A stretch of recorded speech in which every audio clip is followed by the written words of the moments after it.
of those beautiful ships passing in the night moments. Let's have it.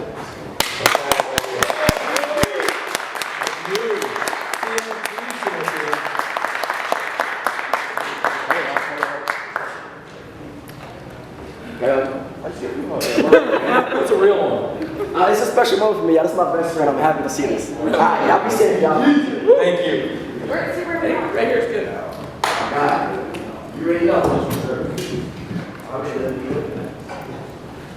Garcia, your first AEW championship, now the TNT champion. This looks amazing on you. Tonight felt like your night. I mean, I think we were all waiting for this moment for you. It finally happened. Has it sunk in for you now? Yeah, I mean, this is something that you kind of work a lot of years for. I came to AEW, and I think I challenged for the TNT title like one of my first months, against Sammy Guevara. So I feel like this has always been like a bucket list thing for me at AEW. It's something that I wanted to accomplish. I felt like it was like a ghost that I was trying to chase for a very long time. And I feel like tonight I finally captured that ghost. It meant a lot to see you celebrating in this big arena with all these fans, and to see you put the AEW flag on your back. That was cool. That was really cool. I thought it was cool too. I went back and did an interview the first Diamond of the Year at Prudential Center. We did our first close-up, Yeah. and then against Swerve. Yeah. So this is kind of like a cool way. It's not officially end the year, but like kind of end the year. Where we started it with Swerve. I thought it was a really cool. That's a really good point. Having just won the TNT championship and having this massive moment, you still seem a little bit reserved. Do you feel like what do you want to do next? What's up? Yeah, I mean, this is kind of just how I am. I feel like you want to accomplish something so bad, and then you get it, and like you think it's gonna fulfill something inside you, but like it never really does. And I feel like there's still like a lot more that I want to do here, and I feel like I'm still hungry. I feel like I want to accomplish more. So I will say right now, there's been nobody announced yet. I'm going to be the first person to announce myself at the Continental Classic. I'll be returning this year. I feel like last year was a very important part of my journey over the past year of AEW. I feel like my story was very important in that tournament, to like building the identity of what the Continental Classic was. So I feel like it would be a shame for me not to come back and be part of that again. So I'm really excited. Hopefully I do a little bit better than next year, we'll see. I'm walking in with a lot more confidence this time, so we'll see what happens. Very excited about that. Media, have at 'em. Hi, Daniel. What's up? The last time I talked to you on a scrum, you said you wanted to fight for everyone who loves AEW. And now that you finally won gold, do you feel like you did that? Yeah, I definitely feel like that. I feel like that now more than ever. We're in a very weird time at AEW where there's just a lot of chaos. And it feels like not everybody that's here is part of AEW has the best interest of AEW in their hearts. So I feel like having people like me around, people like Private Party around too, like we'll die for this place.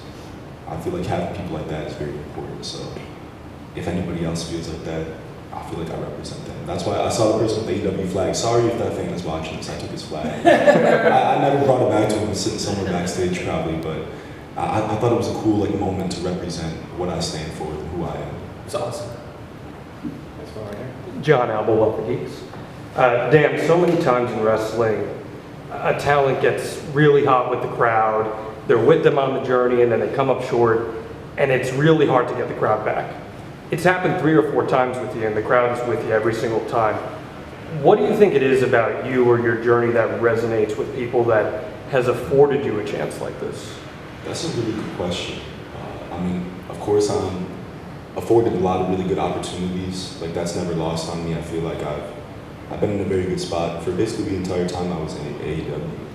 But I feel like someone like me, I feel like people can relate to people coming up short. They can relate to somebody who is going through so much, and you can just tell, even though they're not winning right now, they're trying, and like they're gonna do whatever it takes to try to win. And I feel like that's something just a lot of people can relate to in everyday life. Not every day is a great day. Not every day you're gonna be a winner, but every day we wake up and try to be winners. And I feel like that's what I represent for a lot of people. Hi, Aria from F4WOnline.com. Trying to follow up on what he asked. In the past few years, you've had a bit of stalled momentum at times. Were you concerned when you began your recent feud with MJF and now becoming champion that the fans may not react so well, at least right away, considering we've seen in the past you had a great feud with people like Danielson and then not really doing much for a few months afterwards? Thank you so much. Yeah, I feel like every performer probably in any form of entertainment kind of feels that way. I feel like everybody assumes that like, we're all insecure. That's probably why we're wrestlers. That's why we get into the entertainment business, because we want validation from other people, right? So I feel like a lot of us are self-conscious, and a lot of us, of course, feel like, dang, I hope they're going to be with me. I hope this isn't the last time that the crowd's going to get behind me. But I think if you're confident enough in your work, and you're confident enough in yourself, and I'm sure Tony can attest to it, I think I'm one of the most confident people in my work and in myself.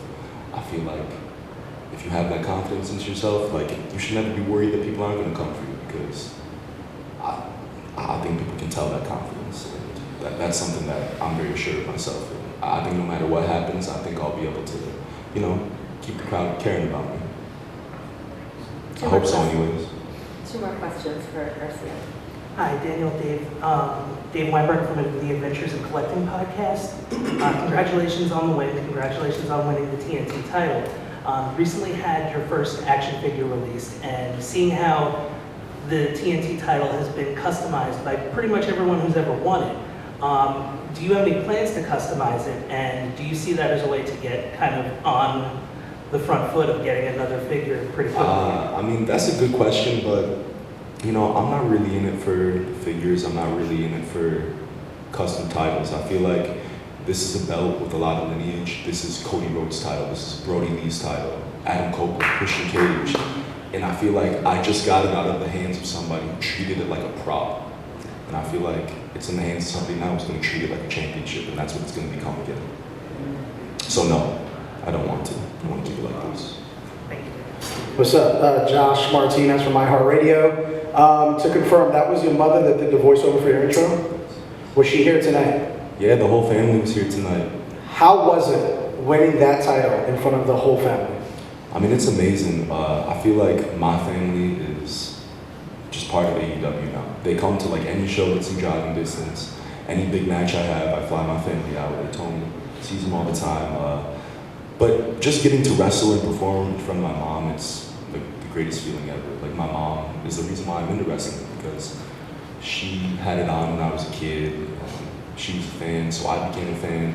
And my sister used to get me out of school early to wait behind the arena to meet the wrestlers at the shows. So it's really cool to like see these moments with my family where they didn't know that I was going to become a wrestler, but they of course planted the seeds and they made it possible for me to become a wrestler. So it's really cool to be able to share just the biggest moments of my professional career with my family. It's like sharing those moments with my family means more to me than winning any match or winning any title ever would. Respectfully, of course. That's great. Danny, thank you so much. A Thank you. huge congratulations. Can't wait to see you in the